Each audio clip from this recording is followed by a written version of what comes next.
and I hate to I hate to blame other players in lobbies. I typically try to be nice to other players, but what's really annoying is say you are queuing. Well, it doesn't matter what rating. Say you're queuing at 1800, okay, and you get into a lobby. You open up the score screen, and you see that someone on your team or someone in the lobby is 0 rated.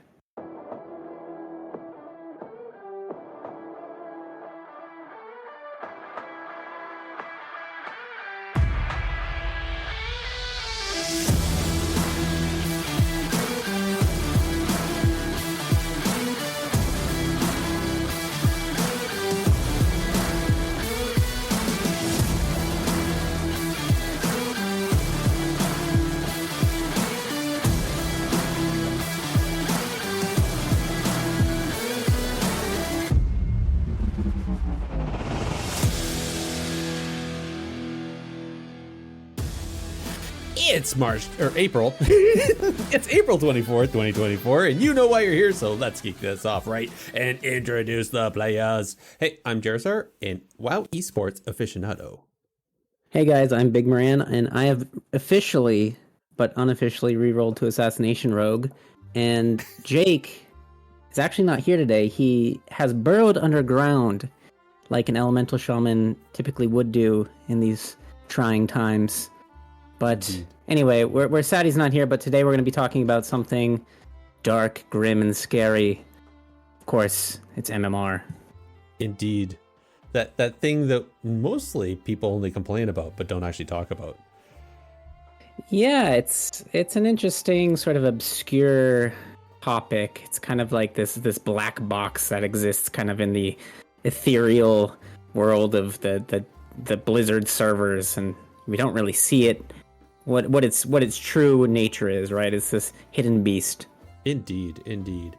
And I think it's worthwhile talking about because nobody really talks about it. A lot of people, I don't think, truly understand it. Like, they know it's there and that, but I feel like there's a lot of nuance that I think should be talked about and covered, just to make sure that we understand it, and hopefully by the time we're done, everybody else understands it as well.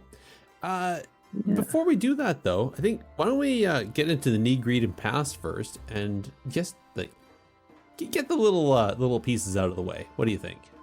Sounds good. All right. As soon as I can click the button.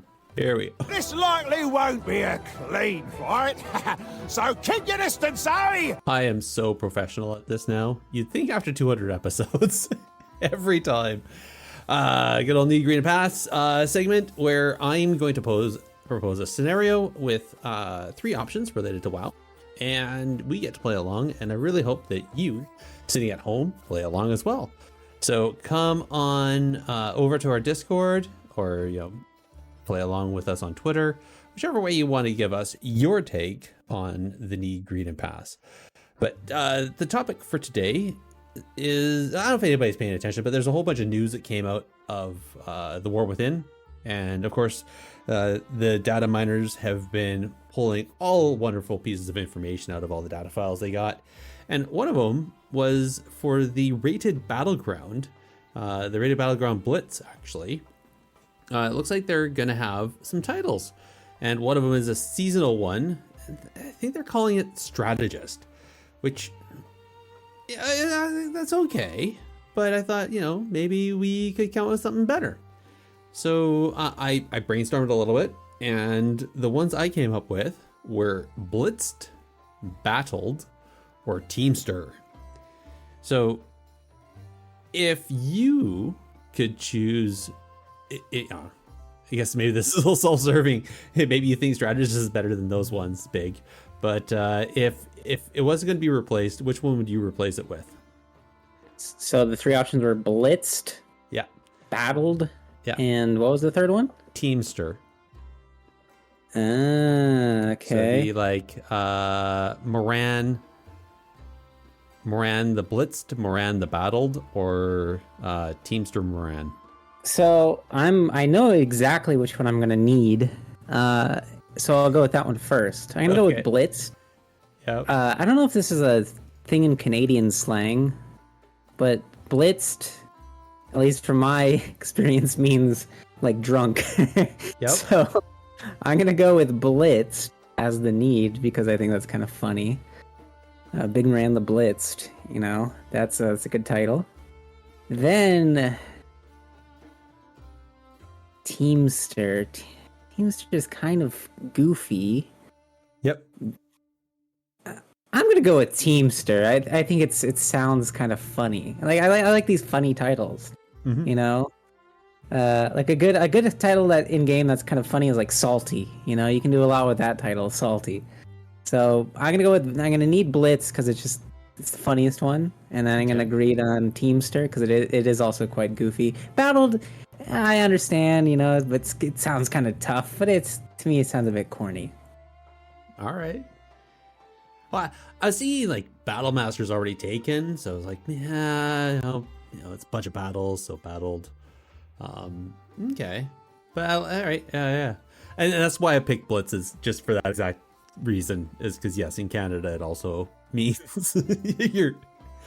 you've had a little too much of something. Good, yes. Yeah. This is okay. Well, yeah, shoot.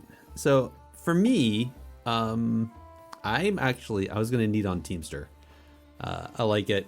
I like the idea. It's kind of goofy, and then also it kind of goes back to that whole mafia thing, right? You know, the Teamsters. So okay, yeah. I wasn't aware of that history of the etymology, I guess, of that word. Oh, yeah, is that the union, the Teamsters, back in the day, right? With it was Jimmy Hoffa who ended up in that little whole story. Anyways, but yeah, so I was going to go with Teamster because it has that double entendre. It has that other thing, and you know, you always have to do everything as a team, even though our Battleground Blitz is solo queue, but you're still teaming. So I thought that'd be kind of cool. And yeah, I'm gonna agree on Blitz because the Charizard the Blitz sounds like something that I would carry for a while. And unfortunately, I would have to pass on Battled. But yeah. That does sound like a title that they would put in game, like unironically, like Blitzed. I'm surprised that isn't some sort of title already. I'm kind of surprised too. That's a good one. Yeah. Well, I'm glad you think so. And once again, for you folks listening live, you can always pop into the Twitch chat and tell us what your thoughts are of those three. In the meantime, we are going to talk about some upcoming PvP events. Get in there and fight! Stop hiding! All right, so I wouldn't say the first one is really an up and coming. It's more of an ongoing. It's the Arena League that we announced or talked about last episode. So the first events have been running. They've been scheduled. I don't think they've actually run yet because from the looks of it, they are missing the signups. They just aren't getting the signups. So, people, let's do this. Let's get out there and help them. Obviously, I can't. I don't have an EU account. I don't know if you have an EU account. Do you, Big? I do, but it's collecting dust. I don't know what the status of it is. I don't know where it is, you know? Yeah. God knows. You probably have some night elf parked outside the Elwyn Forest Inn there or something. Yeah, God knows. You know, I don't like to think about it. Right? You're asking too many questions that I don't think you want answers to. All right, fair enough.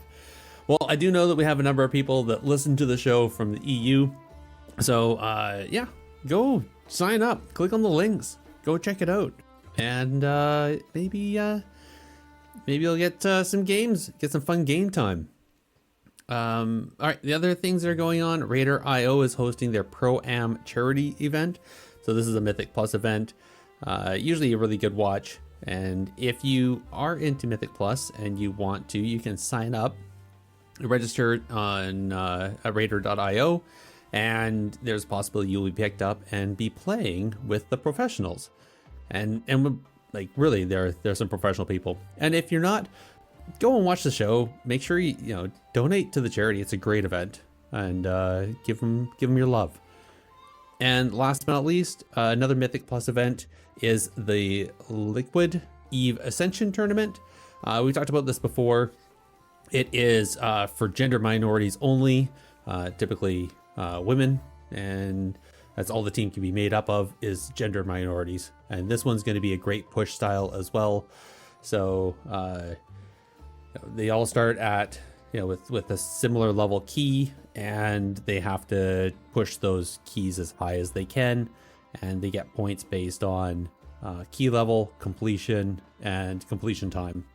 So yeah, so that one, signups are starting on the 17th of May, and the tournament itself will broadcast on the 29th of June.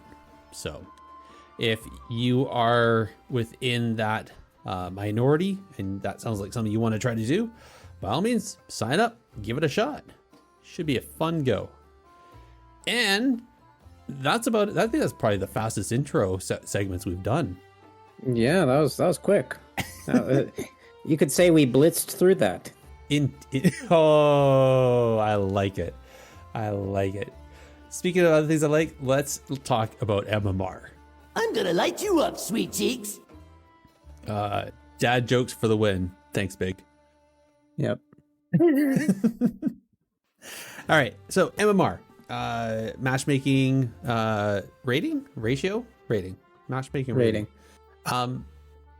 So what to you, like, what does MMR mean to you? How is it so important in the game, and how does it affect our ability to climb the ladders? So MMR, I think is the most simple definition I could possibly give is MMR is an estimation that the game makes of what your rating should be. So if you say you have whatever MMR you have, if you're winning more than you're losing, your MMR is going to go up because the game starts thinking that that's what your rating should be. If you start losing a lot, your MMR is going to go down because that's what the game thinks your rating should be. And it's kind of like a rubber band almost, where it's sort of polling your current rating in some direction, either a positive direction, negative direction, or even keeping neutral. And that's all kind of contingent on a few different things, but I guess win-loss is probably the most obvious. So if you're winning more than you're losing, your MMR goes up. If you're losing more than you're winning, your MMR goes down. And again, it's just an estimation of where the game thinks your rating should be. I think I don't know if that's a useful way to think of MMR, but to me, I think that makes the most sense. I think that does make sense. And I think that's important because that's where the separation is. You got your character rating, your CR, and then your MMR. And the two are kind of different, like you said, because character rating is where you actually are, and like you said, then MMR is where the game thinks you should be. Yeah. And then I think the other part there is, while MMR is tied to your character, it's also related to your teammates and your opponents, right? Yeah, so MMR changes, the changes that happen to your MMR depend on the relative difference between your MMR and your opponent's MMR. Mm-hmm. So a term that I've heard Venruki use on stream when he plays Solo Shuffle is he says, "Oh, I'm siphoning the enemy healer's MMR." So what that means is, say you're in Solo Shuffle, mm-hmm. You see a little, on the bottom right of the score screen, you see two numbers. You see your MMR and your roll average MMR. So that roll average is an average of your MMR and the enemy healers or enemy DPS's average MMR. And so when he says I'm siphoning, that means his MMR is lower than the roll average, which means if he goes 3-3 or better, he's going to siphon. Basically, he's going to steal, like life steal, for Warlocks, the enemy healer's MMR. Now it's basically going to swap. So now he's going to be the one, if he wins the lobby or goes neutral, his MMR will be at least as good, if not better, than the enemy healer's MMR. Mm-hmm. And so that's kind of the key to understanding I know there's a lot of things we can talk about when it comes to MMR, and I'm sure we're going to do that in just a moment, but there's a lot of confusion when it comes to, specifically healers when they queue solo shuffle and they go 3-3. Yeah. And sometimes they lose MMR when they go 3-3. They're like, how the heck did that happen? Well, it's because the enemy healer sort of siphoned off some of their matchmaking rating because the game expected someone to be winning in that lobby, and those expectations were not met. So the game sort of makes an adjustment. So it's kind of a confusing system, but it's a bit layered. And then there's this whole thing about inflation that we're going to probably discuss here in a second, which adds to the confusion. Yep. And inflation is a few different things happening at once. It's not just one thing. Oh. So, yeah, it's kind of confusing. Okay, well, what? Because that was my next thing is then there's the inflation that comes in, and how Blizzard has this little technique that they use to try to. So instead of doing a rating decay, where they if let's say you're sitting on a certain rating and you're not playing, instead of you losing rating, they instead inflate MMR. They add some base numbers to it. Is that right? Yeah, so inflation is two different things simultaneously. So there's what I would call natural inflation, and there's artificial inflation. Mm-hmm. So natural inflation for MMR works exactly like inflation does in economics, right? So in economics, inflation refers to how prices are increasing, which is a function of the amount of money in the money supply. So you inject the money supply with more cash, there's going to be increased prices, right? And that's something that, we might have experienced in real life. And it might not be an obvious mechanism, but it's how it generally happens, right? Say you gave everyone in the United States $10,000. Yeah. Well, that's going to inject a lot of money into the money supply. And now suddenly stores can maybe start charging more for things, right? If everyone has more money. Mm-hmm. So natural inflation when it comes to World of Warcraft is simply a function of how many players are playing. So if you have more players playing Arena, that means there's more rating that can be distributed more frequently. So that's key to understanding natural inflation, right? Mm-hmm. So that's typically why we see, and we saw this in Dragonflight, the first season in Dragonflight, people got insanely high rated compared to season 2 and season 3. And some people might say, oh, well, Blizzard was inflating MMR more at that time, and we'll get to that sort of inflation in just a second. And while that might be true, I think it's also true that a lot more people were playing. Yes. And because of that, there was more rating to sort of go around, right? And it was being distributed more frequently. So the more players that are playing, the higher the natural inflation is going to be for matchmaking rating. So that's one part of it. So then the second part, which is what people typically refer to when they talk about MMR inflation, is this sort of artificial inflation that Blizzard controls.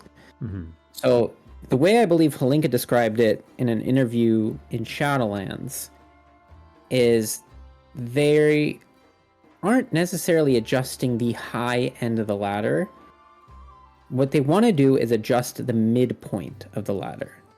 So what the average rating should be. So Blizzard likes to keep average player rating around 1,500 to 1,600.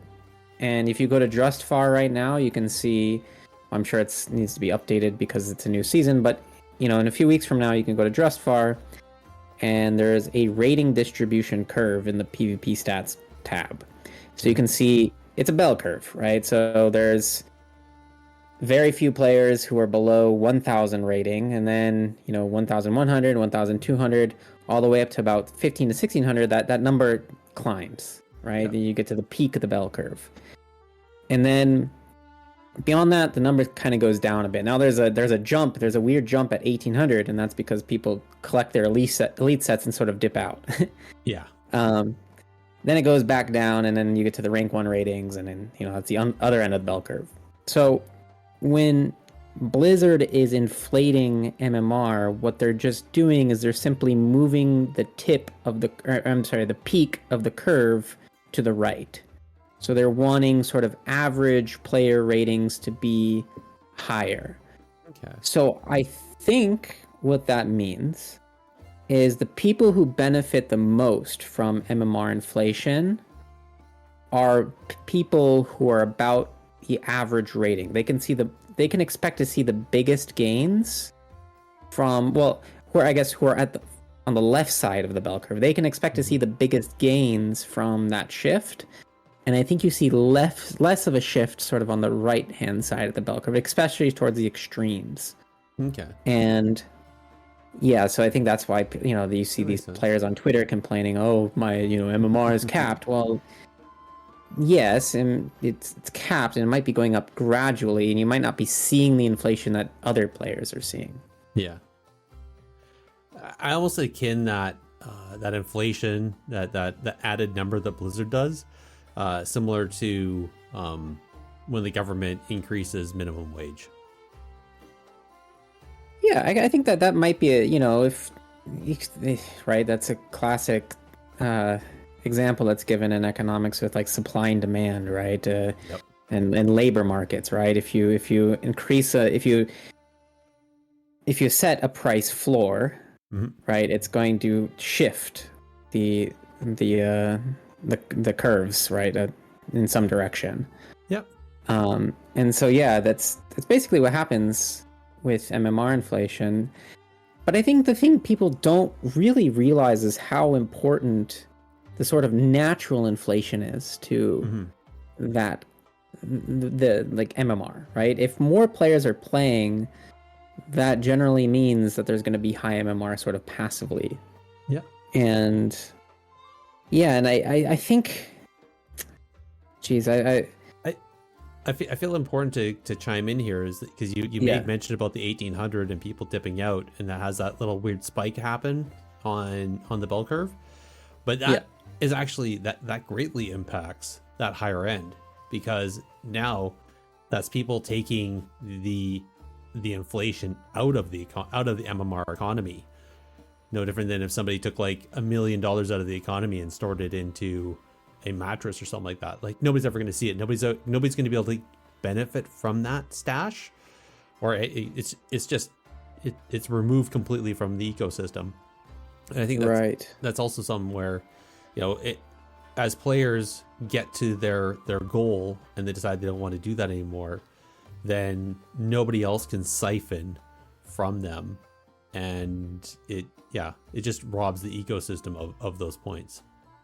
Yeah, I think describing it in terms of like an ecosystem makes a lot of sense, right? It's sort of like if you think about those food chains or whatever, those graphs with all the animals, right? You have usually at the bottom you have like the grass and the insects and things like the plants, and that's then where I live.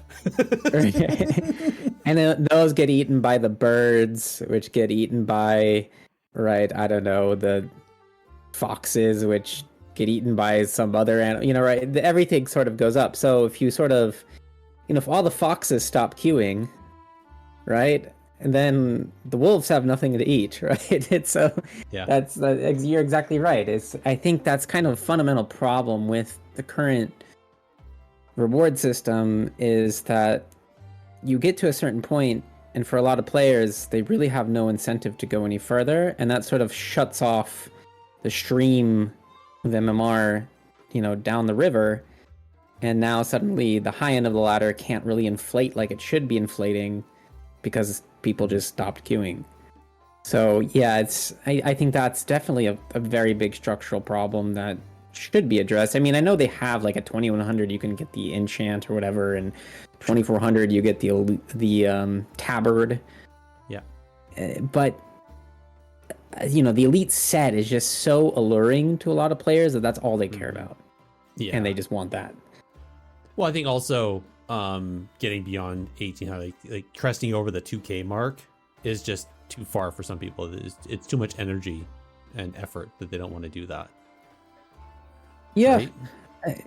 Yeah, it's interesting because I made this this video recently.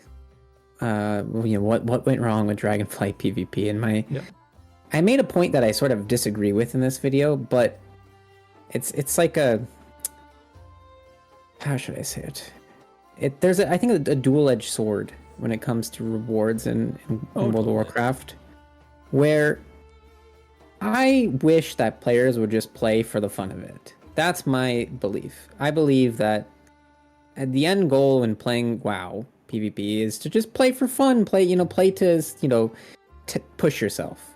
Yep.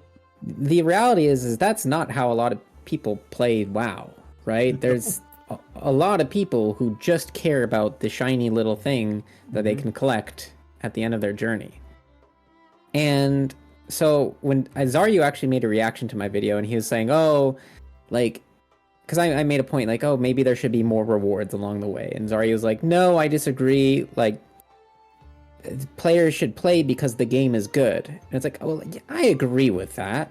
Sure. But that's not the reality of things, for better or for worse. And, over time, the game changes. And this is something that's a very hard pill for players to swallow, I think, when it comes to WoW.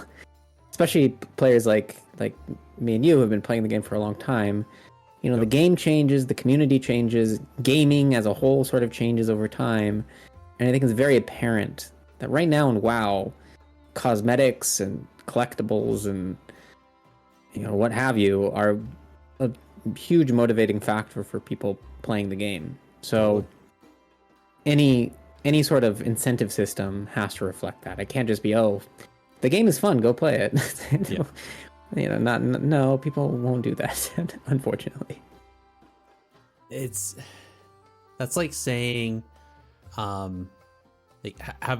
training a chicken to like push some buttons, and as they push the buttons, they get treats, and so it knows then it learns how to push the buttons because it gets more treats, and then that's like saying, like trying to make it do new tricks and push more buttons without any more treats. Right. Yeah. Exactly. Like you get so used to something, right? That exactly. You have this expectation. Yeah. Pushing buttons is fun. If it's just fun, then the chicken will do it. No, the chicken won't. The chicken doesn't care. It wants right. And I mean, I'll be honest. Like even though I have this ethical stance when it comes to WoW, like play for fun. Yeah. I mean, I still like the collectibles, right? They're still quite fun to get. I mean, there's a number of people that they will hop onto their glad mount and just sit there in a city and have people gawk at them because it's a shiny thing and it looks cool, and they're proud of earning that achievement. What's funny is I don't just to relate to a previous podcast, I think for me, I'm completely content with the collectibles I have. Mm-hmm. So, I like my prestigious Amani Warbear, right? I was wondering if you're going to bring that up again. Yeah. What's funny, by the way, is who I encountered in Arena the last week of the season? No. Was Choice. Oh, good old Choice. Yeah. And he didn't know it was me. And were you stealth? Is that why? No. So it was me, there was another warrior in the lobby, and Choice. We were all in the waiting room. Mm-hmm. The warrior mounts up on Amani Warbear. I mount up on mine.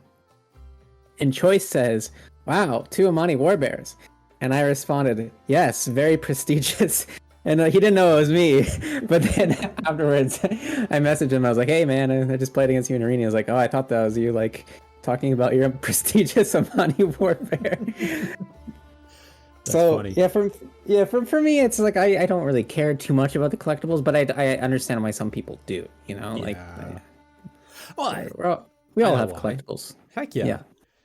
Right. It's kind of what sort of really makes the game, right? It's that RPG side to the MMO, and without it, I don't think WoW would be the same. So I'm okay with that. But I think back to MMR. I think there's one thing which we should actually correct is MMR is actually capped in RSS though. right? In Rated Solo Shuffle, they said that they capped it after season 1.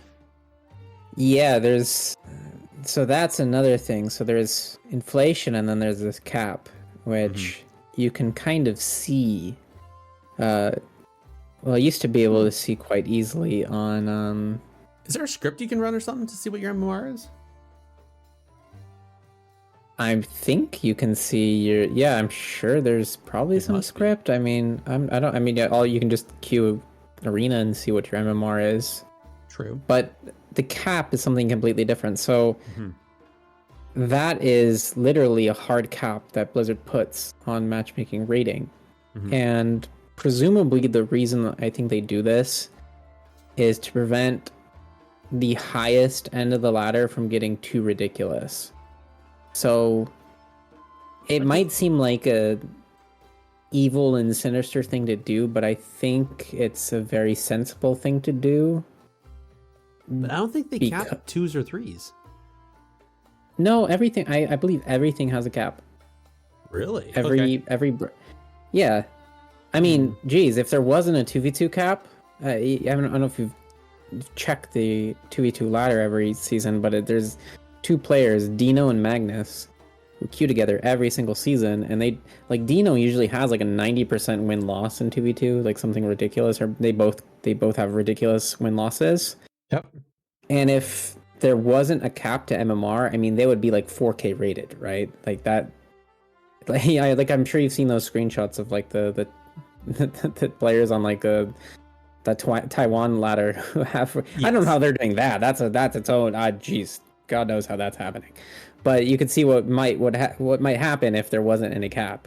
So I don't know how those Taiwanese players are doing it. Geez, God knows. But anyway, I think the cap is a very sensible thing. Okay. Because there's certain players who could play WoW all day and just pump up that cap to an absurd, or pump up their rating to an absurd peak.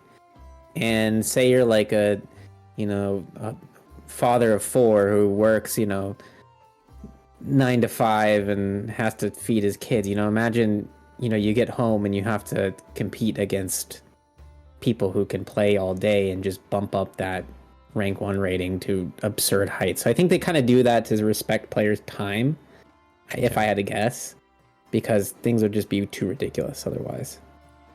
Yeah. I mean, it would be ridiculous. I thought they capped RSS on purpose because after season 1 and that ladder was insanely inflated from all the people playing it, that they did that on purpose to keep it below 3s, because they wanted 3s to be the pinnacle, like the most difficult of it all.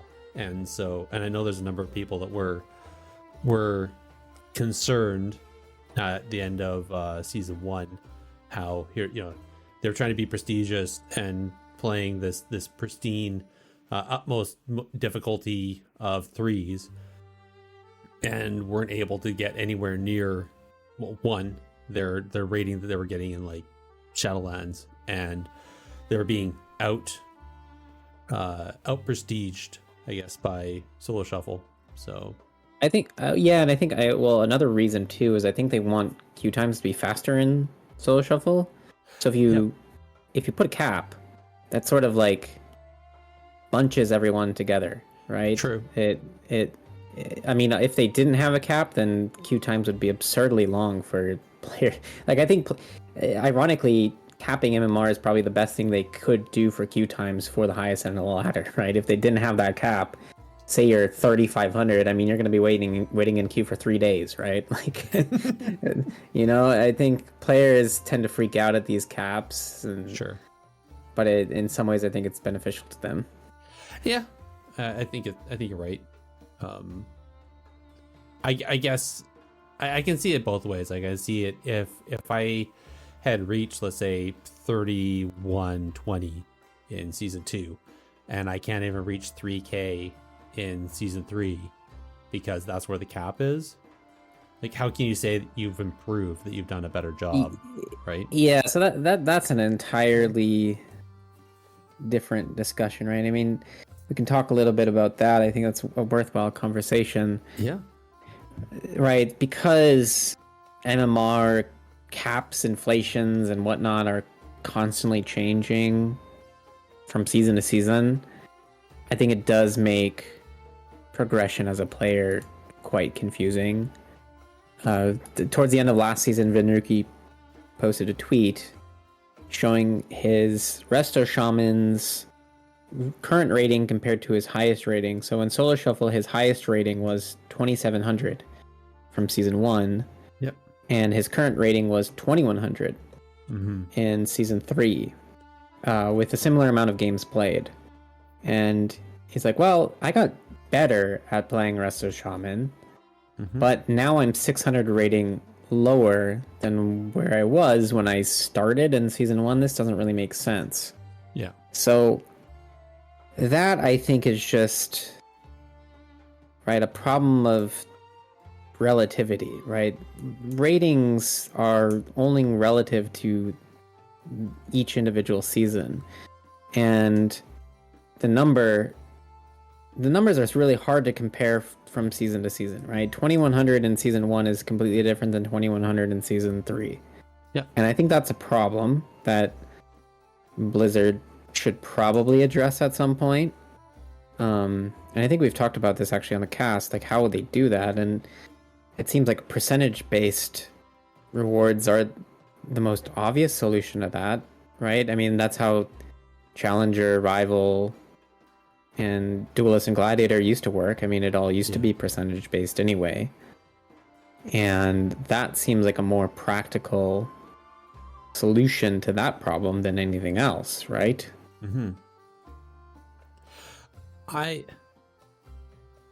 Speaking back actually to the whole bell curve thing, and that's basically where the percentages actually come from. I almost feel like it would be more beneficial if when you finished, you showed up as a dot on a bell curve and it kind of showed you where you were. Yeah. Right. Yeah, that would be interesting. There's some things, though, I don't know. Game design is a very complicated thing. I take it, because there's some information that I don't think players want to know about themselves. Like the bell curve thing, I think, is interesting. But imagine, you feel very good about yourself. You're like, oh yeah, I'm hitting my goals. Let me see where I am. And it's like, well, geez, oh my gosh, like I am on. I'm in the bottom third. What? I'm on the wrong side of this bell curve, like. Yeah. So I think maybe there's, they might want to hide that. Maybe that's why they haven't gone completely to percentage-based rewards, or gone back to percentage-based rewards, because maybe in some ways that makes players feel bad. I think ultimately they've made some crucial missteps in the way rewards have been structured. I mean, I truly believe it was a mistake to make Gladiator attainable the way it is, and maybe that sounds like an elitist thing to say, but there's people who, I see this all the time on the WoW subreddit, World of PvP subreddit, who want Gladiator to be 1800 or 2100.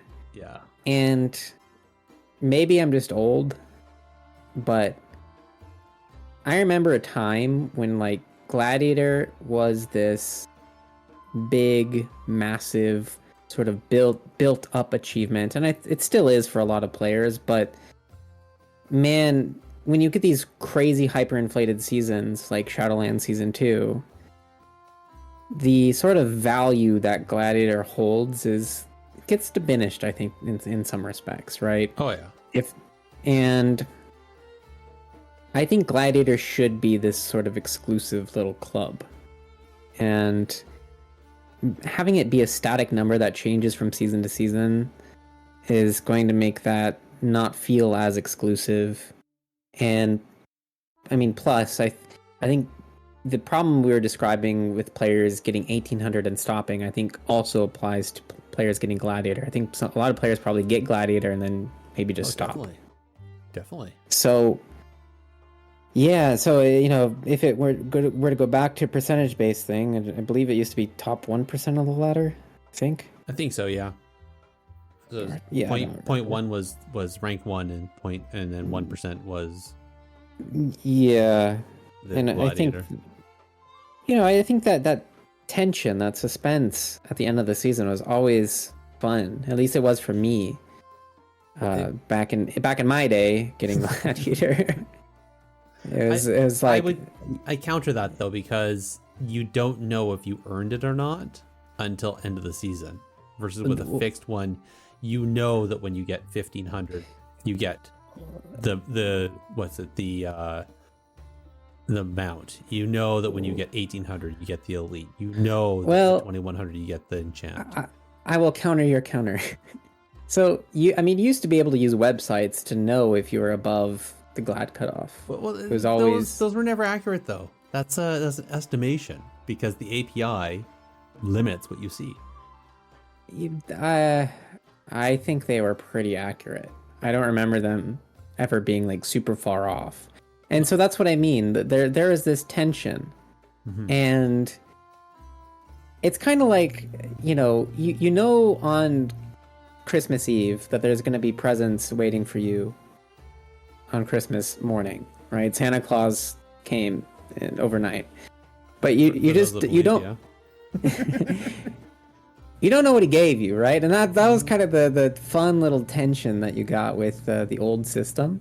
Yeah. Is if you're well above the cutoff, you could sleep happy that night.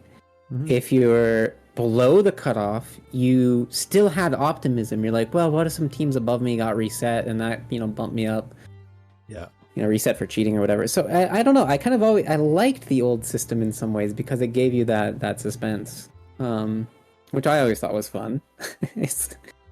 And plus, the other thing too is there used to be I think a 2-week gap in between seasons. Yep. So you didn't know for 2 weeks, which is pretty crazy. It's like, oh my God, I can't sleep. That's true. I think, I don't know. I think for some people, yeah, sure, the suspense is good. For other people, they want to know, or they want to know definitively right at the minute, right? They want to know if they made it or not. And I would hate for somebody to think that they were like, okay, I think I'm safe, right? And then because if you're fighting to get the rating and you're like winning, you just get up to near it, but then you lose a game, you get bumped back down because the amount of points you win versus the amount of points you lose is wildly different. Like earning 6 points on a win but losing 40 something points on a loss is painful, right? So I can see like if you're struggling to get there and you're like, okay, I think I just got, and then find out you're like 3 points shy of a cutoff, and you find it out 2 weeks later, because like I would want to throw my keyboard. Well, let me tell you some lore, okay? Do you know the expression rank 1 duelist? No. So rank 1 duelist was a term people used to use to refer to the person or team who was literally right below the glad cutoff. Like they were the highest rated duelist team. Oh. So some little lore about Dillypoo is in the final season of Kata, and I believe it was Miss Pandaria season 1, Dillypoo was a back-to-back rank 1 duelist. So he was a rank 1 duelist at the end of Kata on the Nightfall battle group, and then I believe he was also the rank 1 duelist on BG9 in the first season of MoP, which was really funny to think. Like in hindsight, that's like really funny to think about. That's painful though. Yeah, it's painful. I think I remember hearing about that too. Now you mention it, that yeah, he's like, God, so close. Yeah, so close. But yeah, I don't know, man. Like, I guess I think the thing that really makes it, like, maybe for 2400, like, is that too high, or is it just high enough? And do they need, like, and then there's the whole wins thing, right? Like the number of wins you need. Like, should because that's only for rank 1, or is that for Glad as well? We have to have the. It's for Glad and Legend. Okay. So you need to win. So I mean, maybe. geez, that system really annoys me. I've been above 2400 every single season so far in Dragonflight, Yep. but I just don't like I don't play WoW enough to really care about grinding out those wins, and to me, it's just like it's too tedious. Like, Well, even. But this is where you can It's make just too MMR work annoying. for you, though. You know about that little trick, right?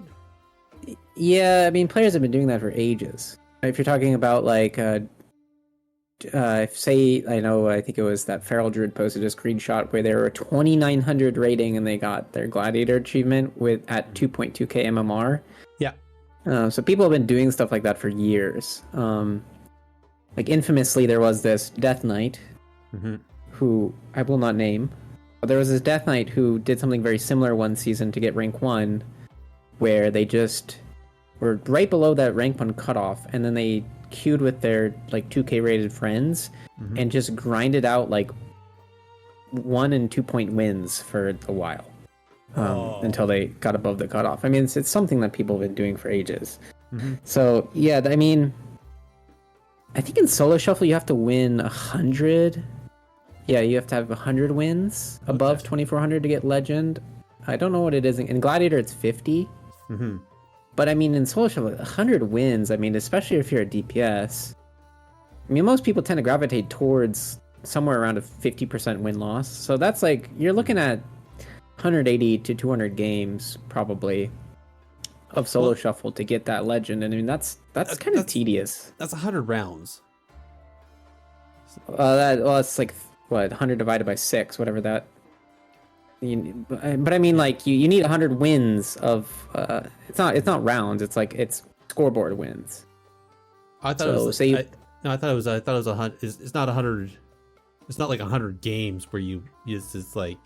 It's each- not each 100 time- times queuing Solo Shuffle. It's like when you enter. So say you enter one Solo Shuffle, you get 6 wins. That counts as 6 towards your 100. Yes. Yeah, that's what I meant. So it's. So, Yeah.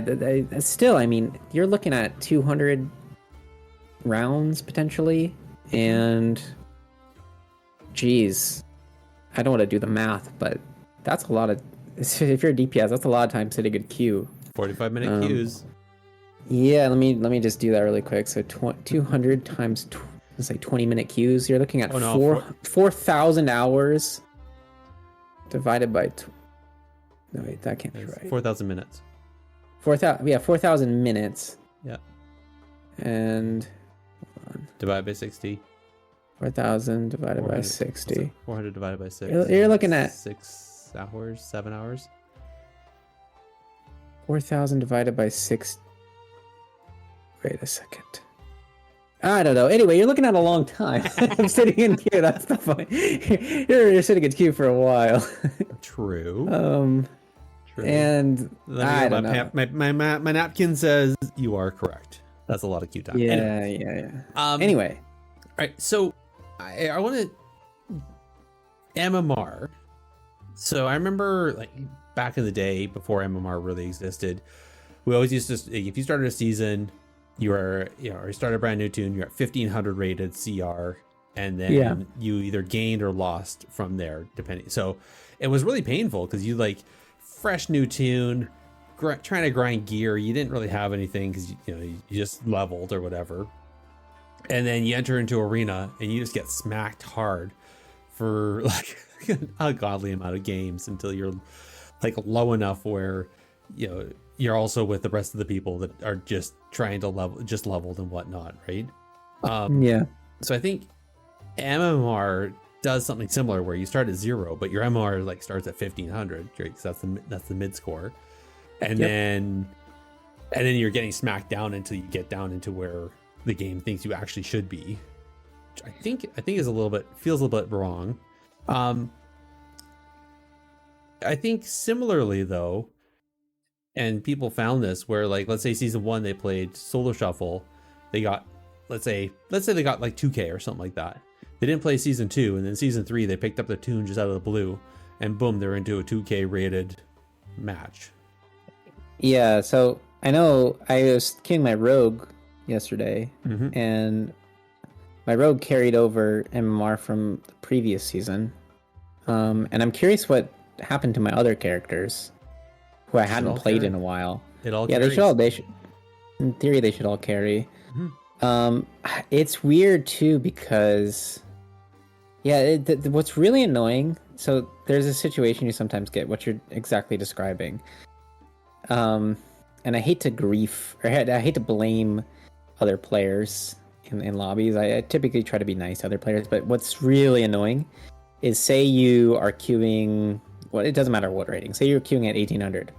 Okay, and you get into a lobby, you open up the score screen, and you see that someone on your team or someone in the lobby is 0 rated. Yeah. And you look at them, they're in greens, and like say this happens in the middle of the season, they're in greens. You look at their win-loss, they have 0 games played. You're like, oh boy, like Yep. here I am playing at 1800. We just got someone fresh off in fresh making it alt, or boosted this character, or they haven't logged out of this character for a while. Yeah. Also, I think there was some weird sort of Smurf MMR in Solo Shovel. I can't confirm that, but it always felt like there might be. Anyway, so yeah, that's always a really annoying thing, is when you're in a high-rated lobby and someone had carryover MMR from the previous season and they just leveled an alt, or I'm sorry, they just started playing that alt again. It's like, man, this is gonna be painful. This is gonna suck. Yeah, chances are they shipped a bunch of honor over to their alt and just geared it out quickly and jumped into Solo Shovel. I understand it. Like, I mean, if we're talking like the beginning of a season, like right now, we just started season 4, right? It makes sense. You had your rogue, you got it to 1800 at the end of the season. You want to, day one, you want to start queuing. You have 0 CR. It makes no sense to queue you up against somebody that only made 1500 or 1400 last season. Like, no, it makes sense to put you against people that have a similar skill as you. And, you're all chasing that gear the same. Maybe you went and got some bloody token gear. Maybe you're just queuing with the stuff you had, the carryover, whatever. And then off you go, right? And you're queuing to those people. You all have similar skills, so gameplay feels about the same. And that totally makes sense. I think the part where it gets weird is just like you said, middle of the season. So let's say you ignored your rogue, you went, or middle of the season, you're like, okay, I'm done playing my rogue. I want to switch back to my druid, and you hop onto it, and you're now jumping in with fresh gear for the season while you're facing off with teammates that have all geared up and everything, and they're maxed out, and you're like, and so that's the thing. Like, I know. So I've only played my rogue so far these past few days. I haven't touched my druids. And I know if I don't play my druids consistently, it's going to be really annoying.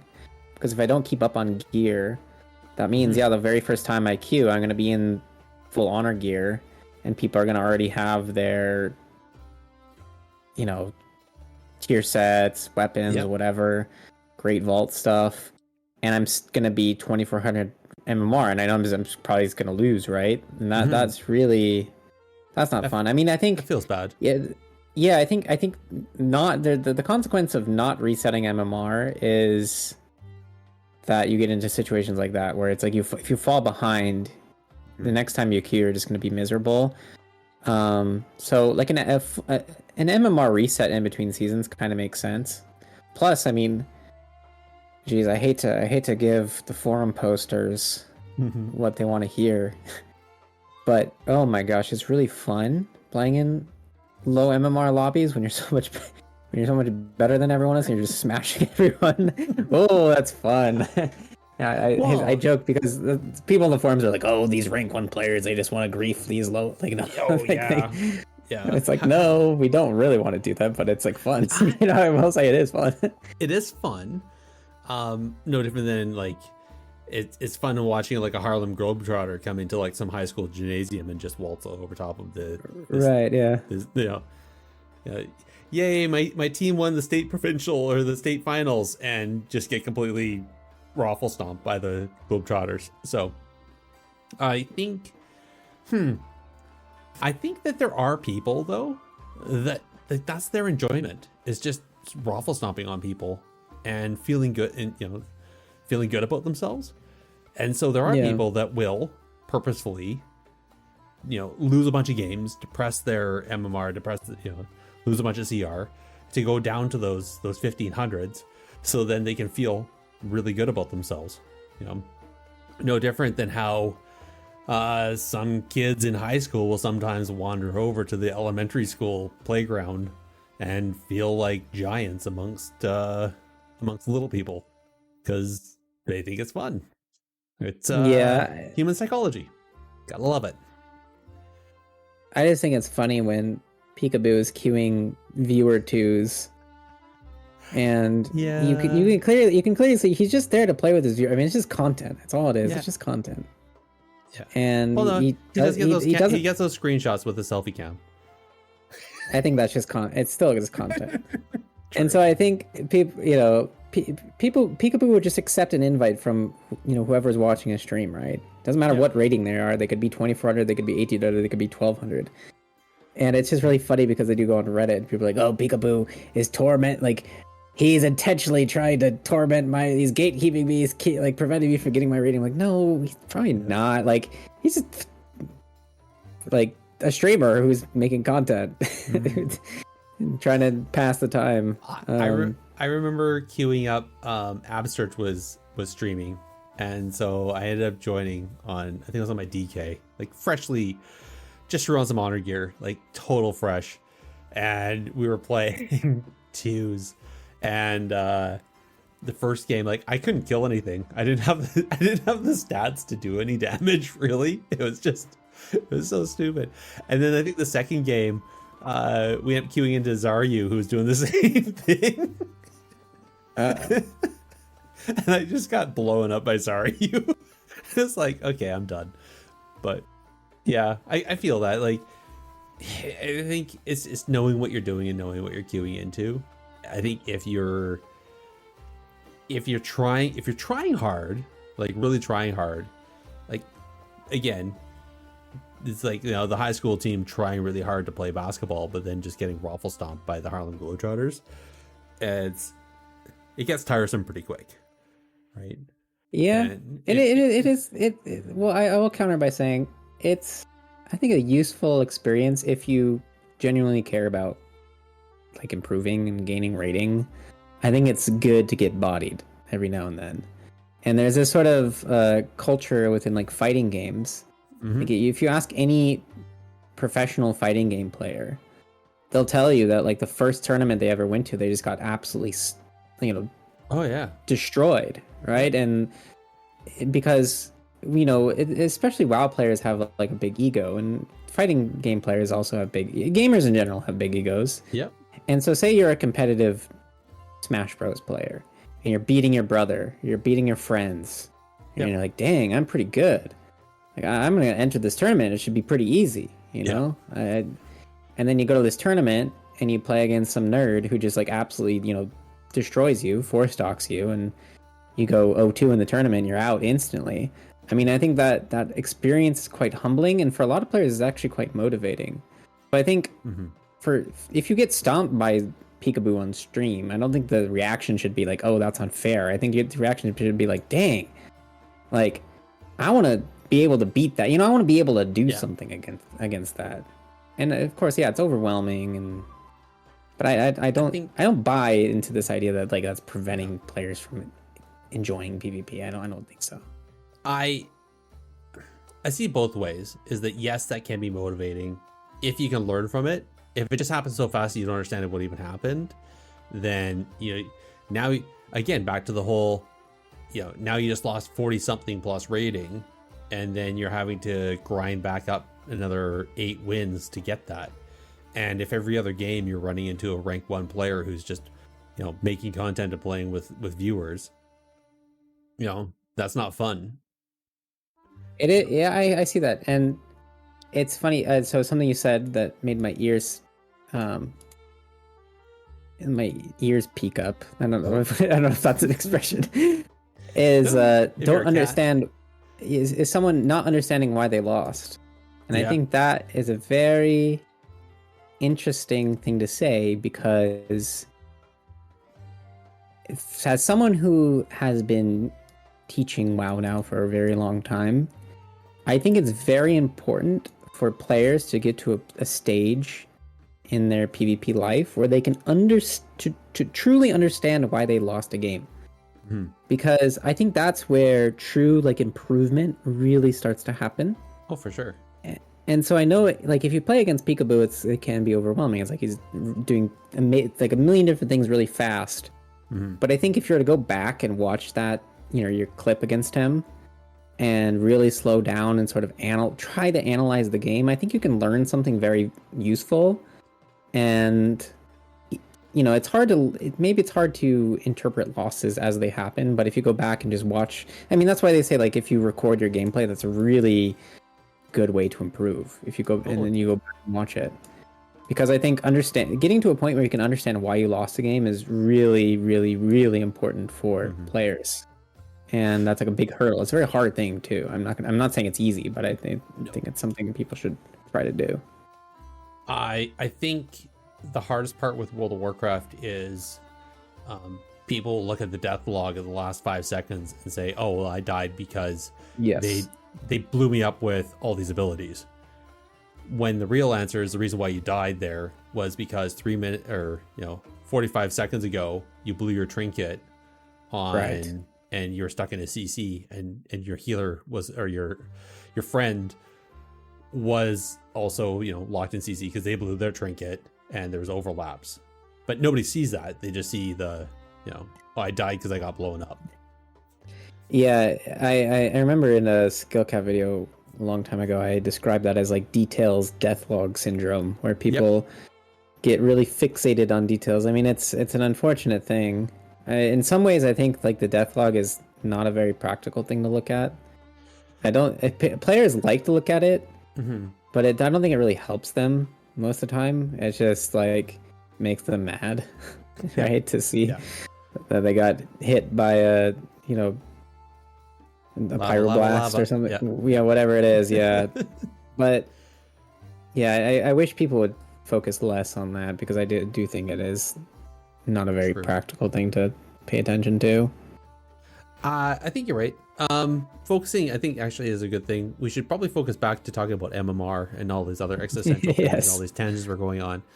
I think another thing which was confirmed by Holinka in a tweet years ago, and I saw that so MMR doesn't reset and has never reset between expansion or between seasons in an expansion. It only resets after an expansion, and I think that's because in the way he tweeted it is that MMR resets when you level.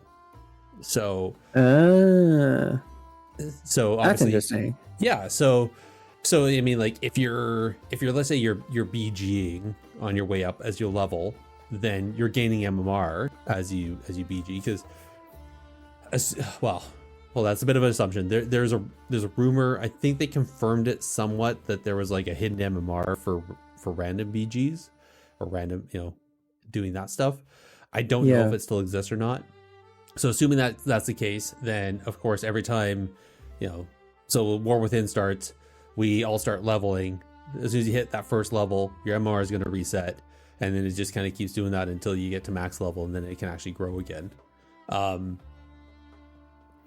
think that's interesting. I wonder if the way the system is built, that they can't reset RSS MMR. I am curious though if they could decay it. So if you haven't gained any MMR or had any, you really gained any MMR or had any movement on your MMR in a week, if they could, instead of artificially inflating it, do a deflation on your MMR, so that, case in point, if I pick up a tune in the middle of the season, I'm not rolling right into an 1800, but I'm rolling into, let's say, like a 1500 or something like that. Yeah, actually, that makes a lot of sense. Geez, that's a good point. I'm sure they could do that. There's probably some reason they don't want to. I mean, they definitely historically they've had the ability to reset MMR in the middle of a season, Yep. which that had some very unintended consequences. Because it happened in Cataclysm, and I think it happened in some other expansion too, where they reset MMR like 3 weeks or 2 weeks into the season, and then no one on the high end of the ladder played again. Yeah. Because their rating was like unobtainable for the rest of the season. So they can definitely reset in the middle of the season. And now they have the ability to sort of inflate. So it would make sense to be able to do. I like that idea. That's something. If we ever get one of those rare dev interviews, that would be a good thing to bring up, because I think that solves a problem, like a very annoying problem. And it makes sense. Indeed. Oh, somebody's in chat saying they had to reset it because it wasn't decreasing when you lost, so it was only going up. Similar to what Mythic IO is. Yeah.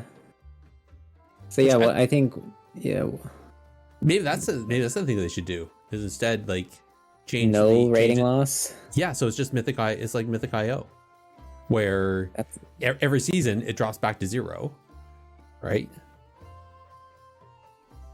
That's a whole another conversation. Well, I guess it's not a whole other. It is relevant. It's exactly this conversation. I think so. Here's my take on that, because I've thought about that. Mm-hmm. I think there's a reason they don't do that, and the reason being is losing. Right? If you lose, that is more motivation to, like, if you lose rating, that means you have to get it back. Right? That means you have to at least play 2 games to get back to the point that you would have been if you would have won that game. Right? Mm-hmm. Every one loss basically means you have to win twice now. So mathematically, it sort of works itself out that people will continue queuing if they lose and they want their rating back. Now, if you don't have any rating loss, you can kind of see where that might start encountering some problems. Like, you know, I mean, maybe you would play more since you don't lose anymore, but that the effect of losses would feel less, and that might make it so you don't need to queue as much. I don't know. Mm-hmm. It's that I think is touchy. I think the difference there is that so similar to how we have MMR and CR, Mythic Plus has Keystones and IO. So although you don't lose IO, your Keystone will deplete and it goes down a level. So this would be similar to you wouldn't lose CR, but you lose MMR. I see. So like win to gain your MMR back to get the MMR is basically the Keystone. Yeah. Rating. Yeah. Or the Keystone, the key level. Yeah, that's interesting. Yeah, I don't know. Yeah, maybe. Either. Yeah, who knows? There's people who get paid to make these decisions. I'm not one of those people, you know. Nope, exactly. And maybe if those people are listening, they're like, dang it, those technically PvP guys, they nailed it again. We'll have to implement that. Because they do that so often, right? So. Exactly, yeah. So MMR. So obviously, so we know now why it's there. We know how it impacts CR. We know how it impacts, it carries over season to season. I think the one thing that we kind of nuanced on it a little bit, but how there's your personal MMR, but then that leads into your team MMR. And I think so for solo shuffle, it's really easy. You have, like I said, you have your personal MMR, and you have like the average MMR of the lobbies that you're in. The role in the lobby, yeah. The role in the lobby, yeah. But in the rest of the rateds, so 2s, 3s, RBGs, and soon rated BGB, I think that's important. Where, again, we hinted at it with the 2900 feral that was queuing with 2 other players that were like think, what, 400 CR or something like that. Like, Yeah, they're and fresh then- too. It looked like they're fresh characters. Yeah. yeah. So they were playing at a 2100 level. So obviously that doesn't, the math there does, if it's just a linear, that doesn't math out, because if you have two players that are like, let's say 400, you have a 2900, like you should be well below 2100. So I think there's some additional math there to figure out where that team places, right? I mean, with that particular team, I have no idea what that situation was like. I mean, one thing we haven't really touched on that's a key difference between Solo Shuffle and 3's 2v2 is the idea of placement games. So that's something that Solo Shuffle doesn't have from season to season. You're right. So yeah, placement games. I mean, for those of you listening, the first 10 games you play in a season in a bracket, 2v2 or 3v3, are going to be placements, where you're generally going to be matched against people several hundred MMR below you. And the purpose of those placement games is for the game to sort of guess where you should wind up. So if the worst thing you can do is lose a placement game. I mean, that's happened to me before, and it always feels really bad because it's like, oh man, and then your MMR tanks typically. Now they don't have that in Solo Shuffle. I just realized, and I don't believe they have placement games or placement lobbies. I think it's because it just assumes that you're like bad. Yeah, I don't know. Because it's only Anyway, the first season. It's only first season, right? After that, the MMR carries over. Yeah. So maybe that would be another solution to this problem we described. Instead of rating decay, maybe there could be actual placement games in Solo Shuffle. But I don't know. Jeez. I can see maybe why they don't do that, because when you're playing placement games in 2v2 and 3v3, you have you're playing with people presumably who kind of are motivated to win.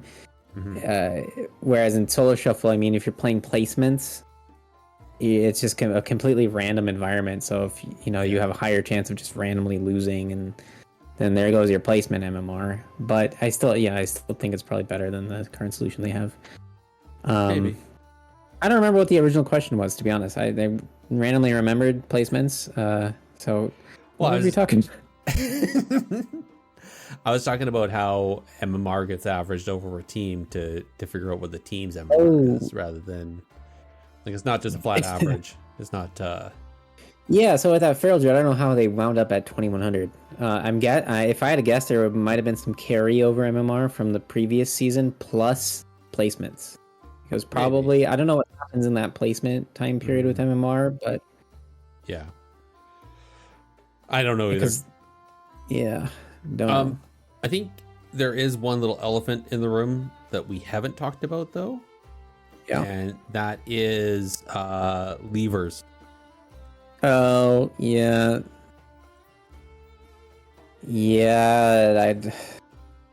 So for those also listening who don't know, if you're playing rated Solo Shuffle and you're looking like you're gonna lose, like you're gonna get 3 or less or worse, then if you leave, then you don't lose your MMR. You'll lose 150 current rating, but you won't lose any MMR. Exactly.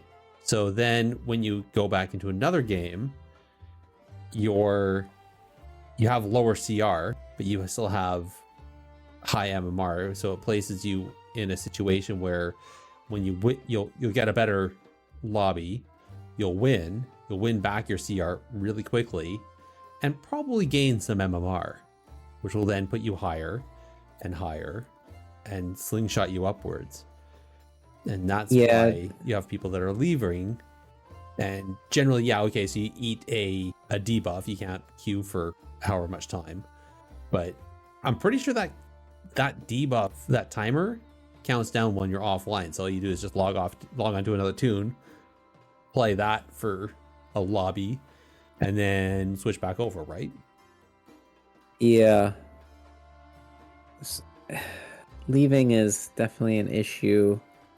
Oh, I know that. Because yeah. I mean, also the fact that it is in some cases beneficial for you to leave. It's a very rude thing to do. I don't think anyone should do it. Screws over 5 other people. Yep. It's a very selfish thing to do, but it's a very beneficial thing to do. That's the problem. So I think that's ultimately one of the major issues for Arena is unless you're on a fixed team with 2 other friends, it's a totally selfish play. Yeah. For sure.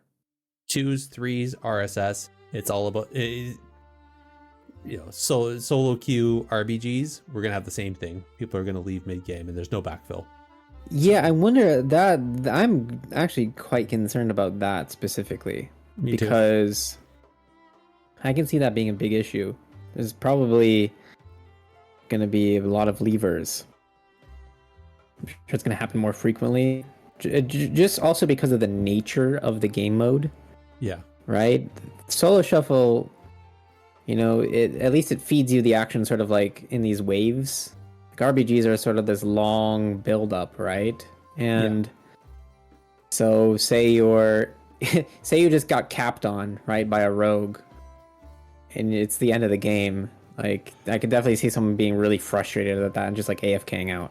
Like after they make a little misplay. Well, especially if they don't want to lose Emm Emm Arrr, or if they don't like someone on the other team, Yep. So that's... if you queue in and there's somebody that you don't, that happens in RSS, where people have talked about that, where like a healer doesn't like them, and whenever they're in the lobby with them, the healer will just hands off keyboard, not do anything, but then full sweaty mode. Supposedly that happened to Foxy Llama at the very last lobby of the season. Where the enemy priest just left and basically prevented Foxy Llama from getting rank 1 just with that alone. So that's something that should be addressed for sure. Well, that was happening all throughout the season, where people were they die on purpose or not help out the team and then go full sweaty mode against the person they didn't like, right.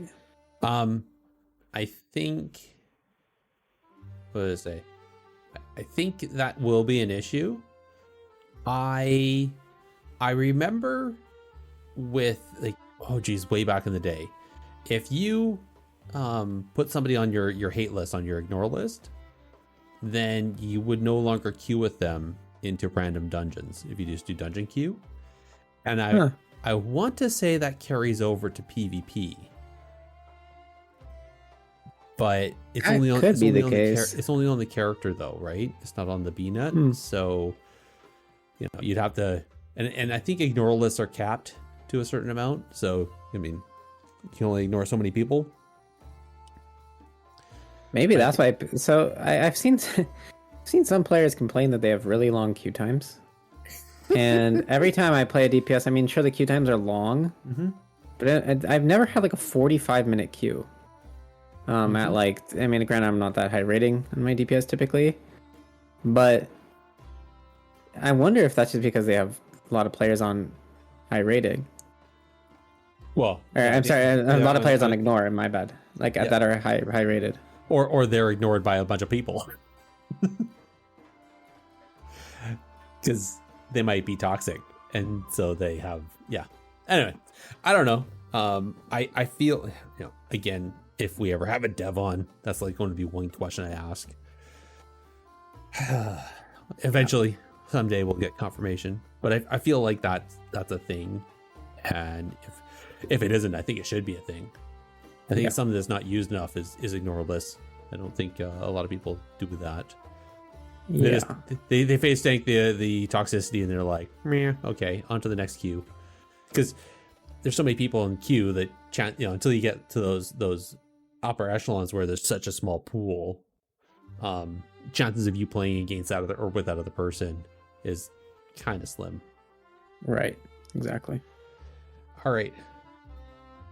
Is there anything else about Emm Emm Arrr we haven't talked about?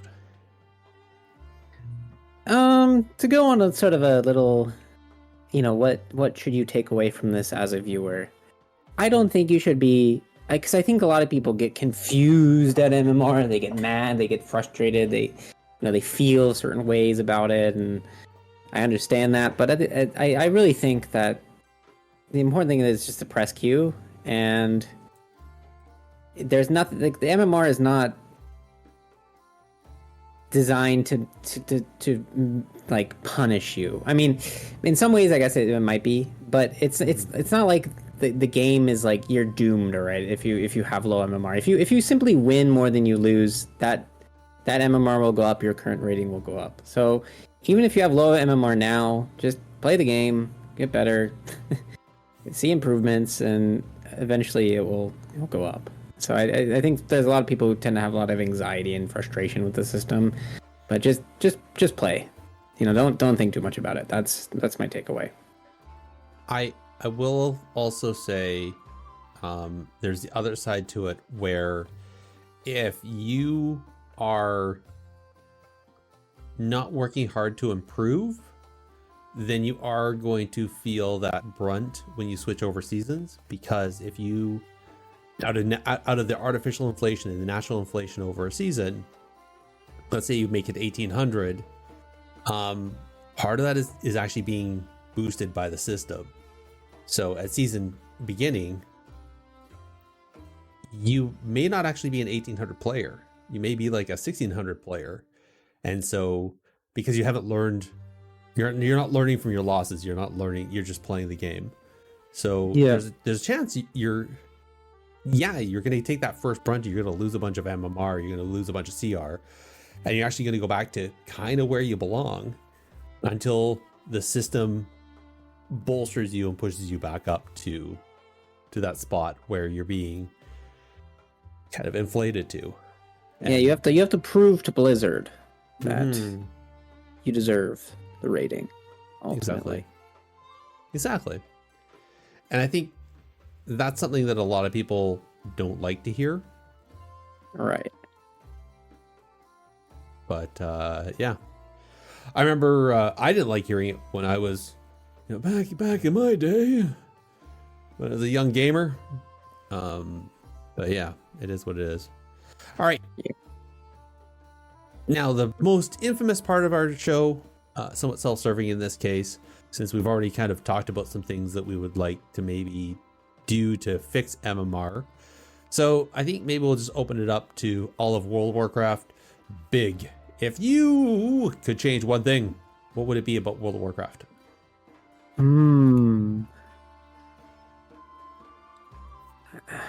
Gosh, I don't know. Whatever it takes to get more people playing into PvP. I don't know what it is. It's cosmetics. If it's I don't know. I want more people. I want more of these people who are only Mythic Plus players to have a reason to play PvP, because we've seen from countless videos now that the number of people playing Mythic Plus is significantly larger than the number of people playing PvP. And so it'd be nice to sort of shift that balance in some way. And so whatever it takes to get more people interested in PvP, I don't know what that is. But that would be what I would change. Get more PvEers in the mix. Sure. I would like to see some charts of what participation is regionally, not global numbers, because I feel like there's some nuance there. Yeah. I think the thing I would change, we've said it before, I'm going to recycle it, is a PvP tutorial mode. It's something that teaches people. Sandbox, something along those lines to really. Ooh, let me tease something really quick, if you don't mind. Oh, are you? But are you ready to tease that? I guess you already know about it to some degree. But Skillcapped is making an add-on that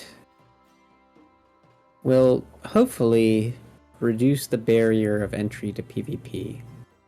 The add-on is, I'm not going to talk too much about it, I don't want to reveal too much, but basically make it easier to understand your UI in Arena, no matter what your rating is. And so I think I'm very excited for it.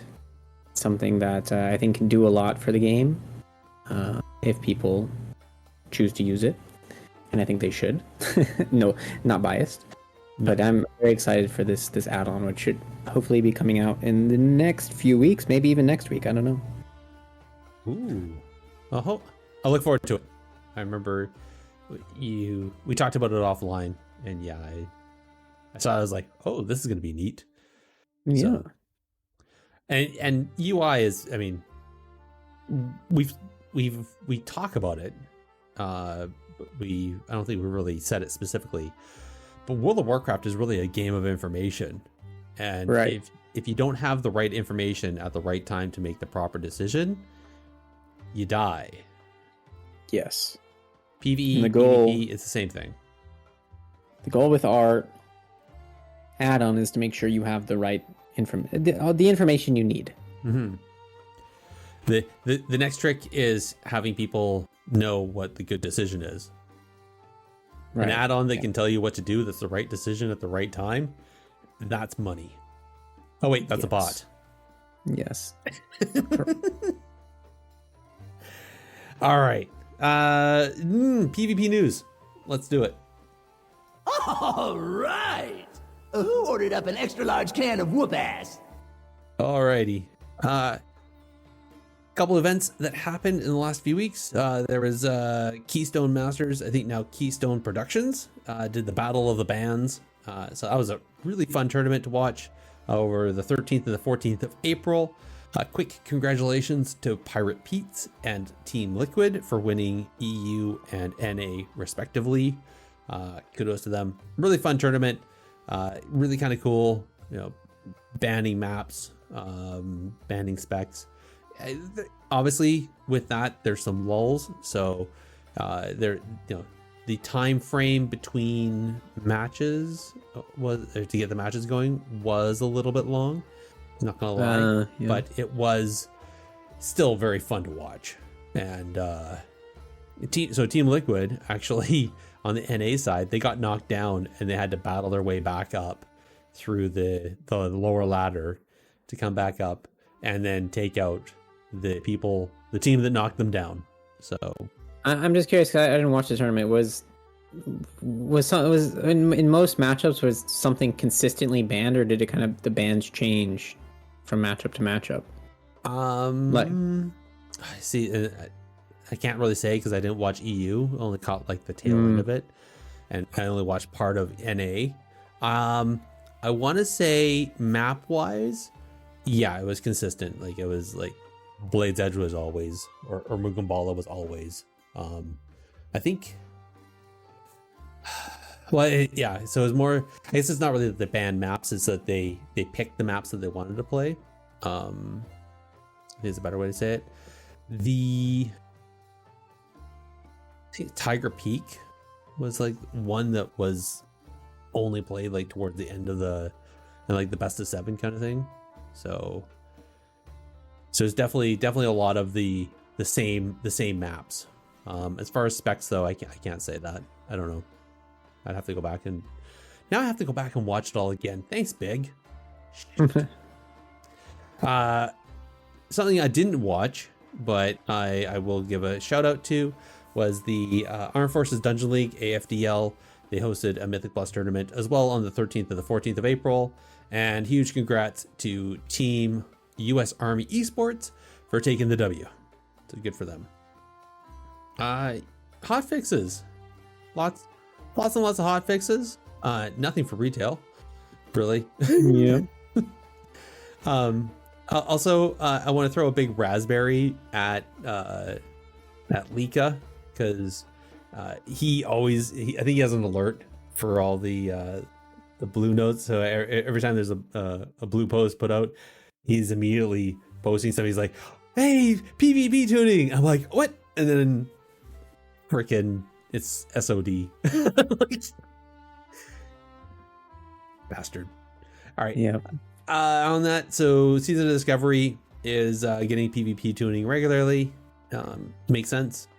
Retail, not so much so. I think the only tuning that we've seen was the tuning that hit. I wouldn't say it's hotfix, is the tuning that came with season 4. And that was it Fist Weavers got nerfed, and Disc Priest Atonement got buffed. Yep. And everybody who plays Disc bemoaned that because they think that's not how it should happen, but it seems to be what keeps happening. Yeah, they've it's a kind of a meme at this point. They've buffed atonement healing like 8 times.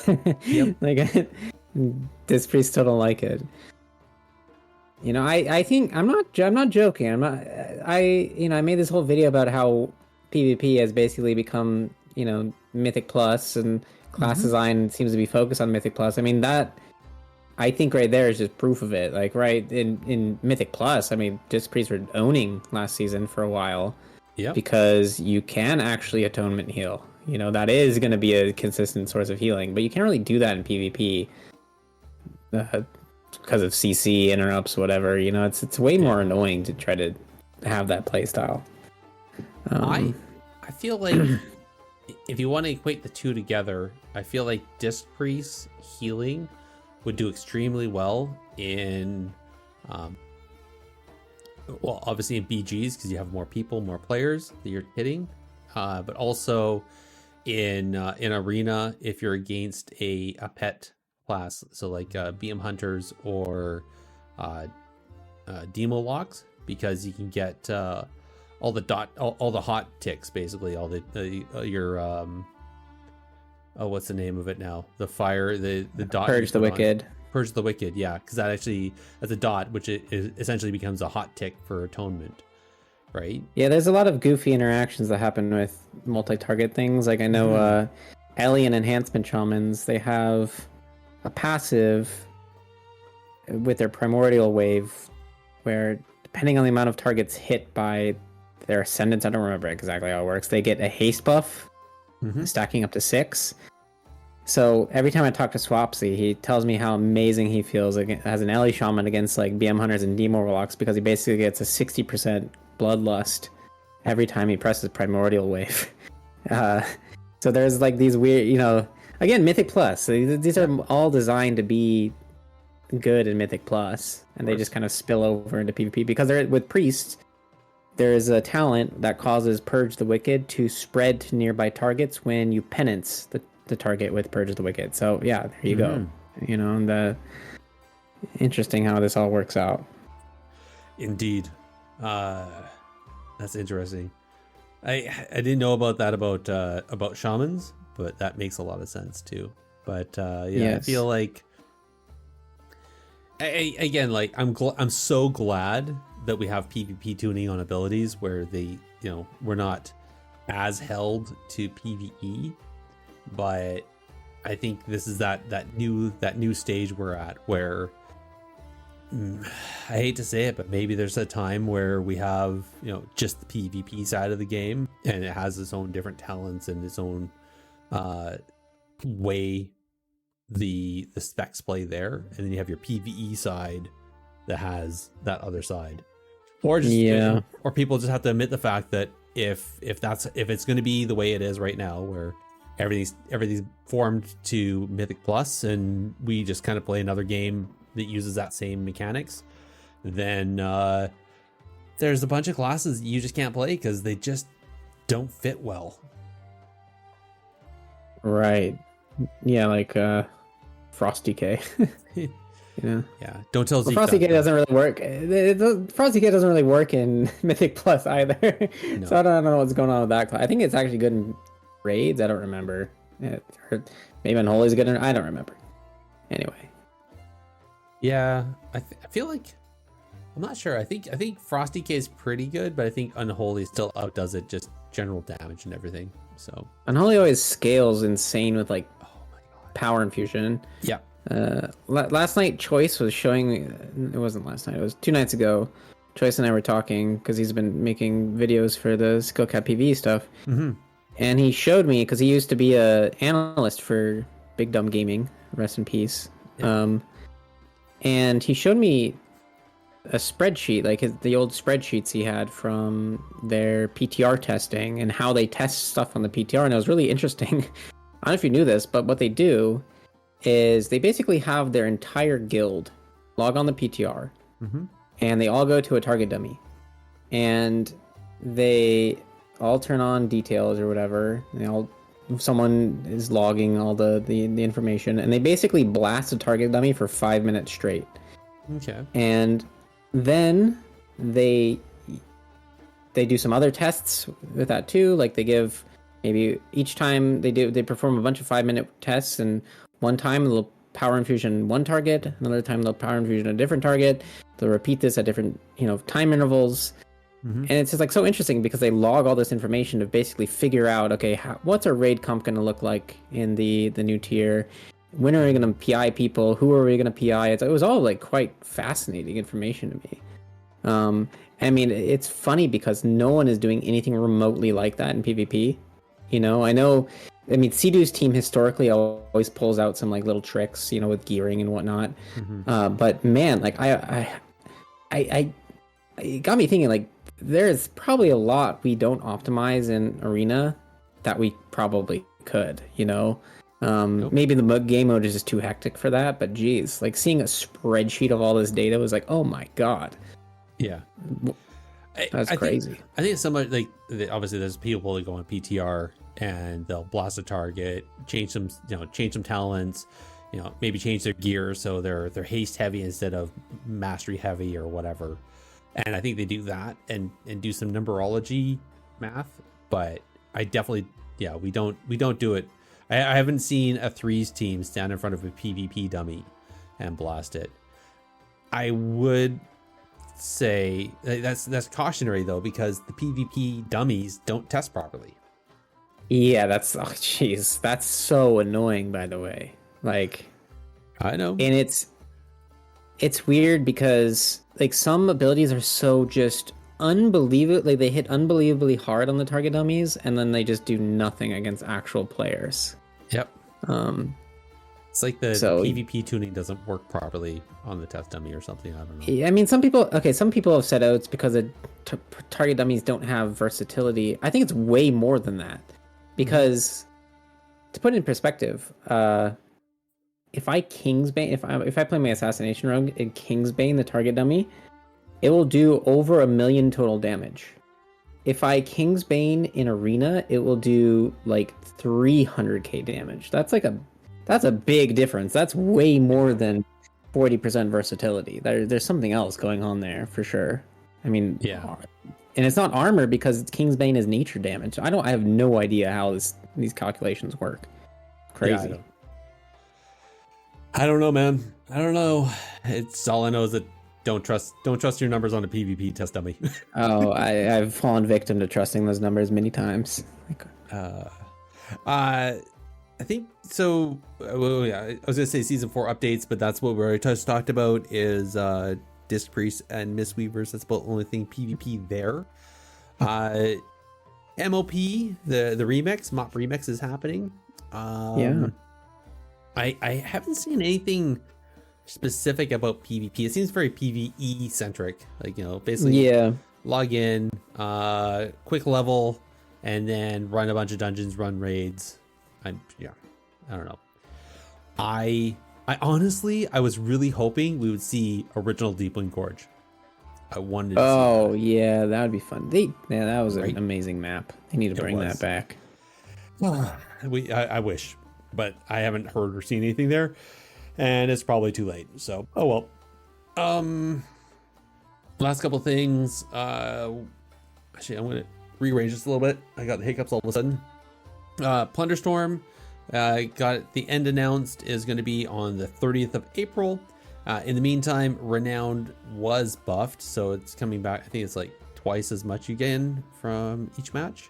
And now all of a sudden you have duels and trios now. So if you are still trying to grind out your Renown for all those bells and whistles and pixels, get a couple friends, hop in there, get a bunch of wins, enjoy, profit. Yeah.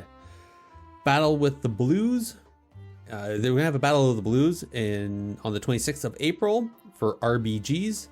And this is over on the Cataclassic beta. So they want to get a bunch of people over there doing rated battlegrounds just to make sure that it's working properly for Cataclassic and there's no bugs. Chances are there's going to be a bunch of bugs. It's going to be fun. PTR testing is going to be happening. And if you do not have the Classic beta for Cataclassic, don't worry. There is a massive wave of invites will be going out according to Cavex over on the forums. So make sure you're signed up for it and maybe you will get that. And last but not least, I know we were tweeting about it a bunch. Well, I think you tweeted a few things as well. But hey, we got the War Within Alpha has finally been released. I got alpha access. I think you got alpha access too, right? Yes. Yeah, and I know Jake did. So the three of us all got it. That said, I haven't seen anything. So there was no interviews that were PvP specific. There was PvP stuff talked about on interviews because the devs wanted to talk about the new battleground, the Deep Hall Ravine. They're very proud of that. It's going to be a mixture of Silver Shard mines with a Arathi Basin. So what does that mean? It means it's so as far as I understand it, there's carts. So there's cart escort, and then there's a gem in the middle. So I'm guessing that gem in the middle is kind of a Arathi Basin. It's gain resources from that, and then otherwise you gain resources by escorting and owning the carts. So should be a fun one. Looks like it's got Z axis as well. So you have your horizontal and your vertical, and overall should be a really fun map to play. I think the other thing, being on the beta or being on the alpha, I didn't get into leveling quite yet because I logged in. I saw they didn't have any PvP vendors. You couldn't queue for instanced PvP other than skirms. Like the unrated stuff you could queue for, but rated stuff you couldn't. So yeah, I was a little disappointed by that. Obviously you can go in duel, but I'm pretty sure level is capped 73 because they're right now they're just focused on leveling and making sure the zones feel good and the quests feel good in that. So yeah. I'm a little less energetic to hop in there and just go power leveling for. Yeah, that's I don't enjoy leveling on a beta server or alpha server, to be honest. I mean, I understand there's a lot of people who like that stuff, but man, I would rather just get right into the belly of the beast. Right, me too. Well, I understand I get why they do it, right? And so I think next week they're going to open up another section, or sorry, really this week they're going to open up another section, and the next section next week. So hopefully we'll get max level shortly. That said, it usually, like typical to beta in that, you have to actually level through the whole game on this test server before you can do the end game content. You don't just like have a max level tune, poof, have fun. So it's something I hate about that is because, yeah, same as you, I want to just test the end game stuff. I don't want to level for something that's going to get deleted once they shut down the server. Like that's just pissed me off. Right. I think the other thing for news, and this is from the data mining that has come from the various data mining spots, PvP gems and phials. So, and also there's going to be looks like an item that jewel crafters can make where we can add gem slots or sockets to our gear. So War Within, we're not going to have vault anymore for PvP. Hallelujah. Therefore, we're not going to be able to earn the coins that we can then buy gem sockets for. So we're at I wonder how much those are going to run on the auction house. Probably a pretty penny, but these PvP gems and the phials, I'm not sure about them. I see precog is back. Yeah. What's the other one? Minus, was it 15% damage reduction when in a CC? Yeah, that was a thing in BFA. I don't remember what it was called Yeah. in BFA. Yeah. I remember that thing. Yeah. I don't know, man. What do you think about these things?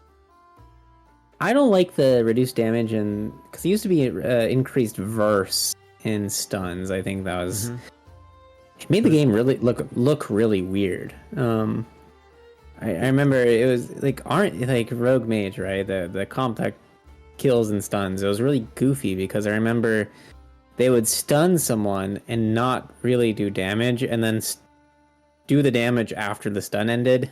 Like there's those like weird PvE trinkets too, like the bike they would shoot out at people, or the spikes. I don't remember what they're all called. Yeah. But the melee used those. Anyway, I think it made the game look weird. I don't.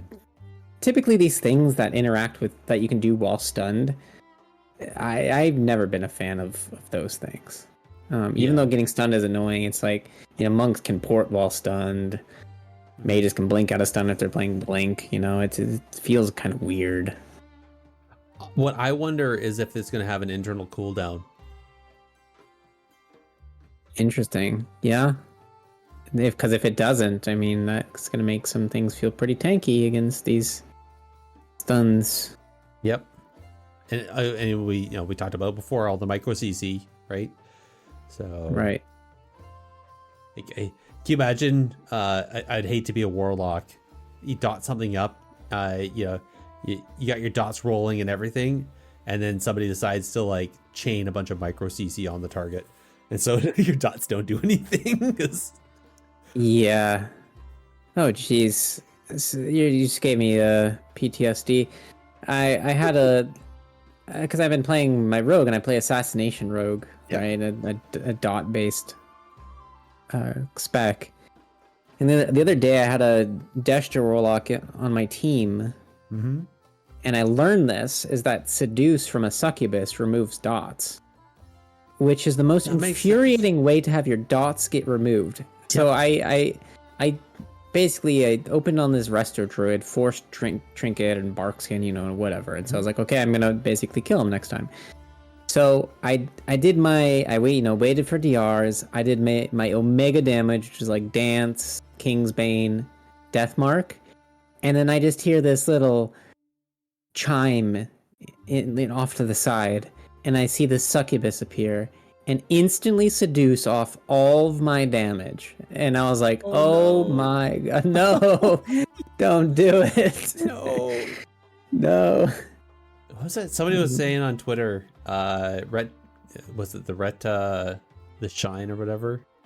The blend. Yeah. It also removes all the dots. It does, yeah. That was me who tweeted that. I swear. Was that you? Okay. Paladins. I know what it is. There's something about them where they just see a bunch of nameplates stacked up, and it doesn't matter. They're like, okay, now I should blind. And it's like they half the targets will be DR'd, half of them will be dotted, and it's like, no, like we're AoEing right here. Don't blind everything. There's no point. It happens all the time. Clearly, they have no idea what that even happens. I didn't know that happened, but the only time I use it is on my prop paladin in Mythic Plus, so I don't know if it has the same interaction. Anyway, so on that, obviously there's a bunch more information about the War Within that's coming out. If you're looking for PvP specific stuff, it probably won't be spoken about until much later into the beta, because that's about when we really start seeing that stuff come through. Because right now everything's PvE centered. So that said, I am expecting that once the beta gets up and running, once the new BG is actually available on that PTR, we'll probably see a play with the blues for that. And I am super, super looking forward to that. Another thing I am looking forward to, though, is Big's shout out for the week. My shout out for the week. I'm going to shout out Gizmo again. I know I shouted out Gizmo before, but that guy just keeps on cranking out weird little add-ons, and he's always in the lab doing stuff to make his UI crazy. I think he just released a new add-on that it's like some version of Omni CD or Omnibar that, you know, if a cooldown is coming back up from an enemy player, it will sort of flash to indicate, oh, this thing is coming back up. Get ready for it. So you know, he's always making cool things, very practical things, and you know, I'm sure, you know, one of these days, one of his add-ons is going to pop off, become the next big thing. So shout out to Gizmo. Cool. That sounds like. Can you? We should share that. We should probably tweet it or something like that. Get it out there. Let people know, because that sounds like a really awesome add-on, an excellent iteration on Omni. For shout-outs, I am going to just do a general shout-out to the listeners. I love you all. You make it so worthwhile to do this, and thank you for being awesome. And I guess also to Skillcapped, because they support us somewhat when you support them. So if you go over and use our affiliate link to Skillcapped, you get a discount to their fees, and we get a little kickback because they know that we sent you. So hey, all those are awesome. Things that are also awesome are the places where people can find us on the interwebs. Big. Could you please list those off for the kind people that have lasted this long on our podcast? Oh, absolutely, I can do that. So you can contact us directly with a tweet to @technically_PvP or by an email to technicallypvp@gmail.com. You can also join our discussions on the Bonus Rolls production Discord. Also, you can visit the Bonus Rolls website to find the podcast directory with us and many other great shows at bonusroll.gg. This directory also has a review system, so head over there and tell everyone what you think about your favorite shows. Indeed. And as always, links for everything we talked about are going to be in the show notes. I want to thank you all for listening, and have a good night. Take care, everybody. Bye-bye. Cheers, guys.